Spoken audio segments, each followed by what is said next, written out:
ഇപ്പോഴാണ് കയ്യിൽ കാശ് കൊണ്ട് നടക്കണ്ട. ക്രെഡിറ്റ് ഡെബിറ്റ് കാർഡുകളുണ്ട്, പിന്നെ UPI സംവിധാനങ്ങളുണ്ട്. എന്തിനു പറയുന്നു, സ്മാർട്ട് വാച്ചിലും കണ്ണടയിൽ വരെ പേയ്മെന്റ് സംവിധാനം ഒരുക്കിയ കാലത്താണ് നമ്മൾ ജീവിക്കുന്നത്. ഇങ്ങനെയുള്ള ഈ സംവിധാനങ്ങളൊക്കെ എന്ത്, എപ്പോ, എവിടെ, എങ്ങനെ ഉപയോഗിക്കണമെന്ന് ചോദിച്ചാ അത് ആലോചിക്കേണ്ടതല്ലേ? ഇതിലിപ്പോ എന്താ ഇത്ര ആലോചിക്കാൻ? കാശടച്ചാ പോരെ എന്നാണോ ചോദ്യം? എന്നാ പോരാ.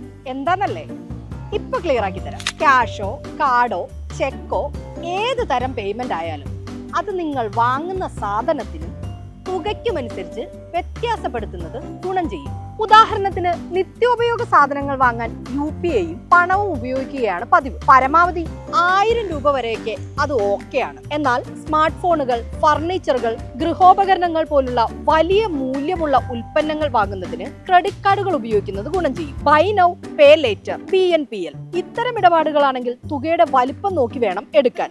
തവണ വ്യവസ്ഥയുടെ മറ്റൊരു രൂപം. വരുമാനത്തിനനുസരിച്ചുള്ള EMIകൾ കൂടി തെരഞ്ഞെടുത്താൽ അത് സാമ്പത്തിക സ്ഥിരത നിലനിർത്തും. ക്രെഡിറ്റ് കാർഡുകൾ ഉൾപ്പെടെയുള്ളവയിൽ നമുക്ക് നിരവധി ഓഫറുകൾ ലഭ്യമാണ്. കിഴിവുകളും ക്യാഷ് ബാക്ക് റിവാർഡുകളും സമ്മാനങ്ങളും, അങ്ങനെ ലഭ്യമായ ആനുകൂല്യങ്ങളെ പരമാവധി പ്രയോജനപ്പെടുത്തുക. ധനകാര്യ സ്ഥാപനങ്ങൾ നൽകുന്ന ഓഫറുകൾക്ക് പുറമെ സീസണുകളിലും ആനുകൂല്യങ്ങൾ ലഭ്യമാണ്. ഓണം, പെരുന്നാൾ, ക്രിസ്തുമസ് തുടങ്ങി ആഘോഷങ്ങൾ, സെയിൽ ഫെസ്റ്റിവൽസ് എന്നിവ മുൻകൂട്ടി കണ്ട് പ്ലാൻ ചെയ്യാം. അപ്പൊ പറഞ്ഞു വന്നത് ഇത്രയേ ഉള്ളൂ.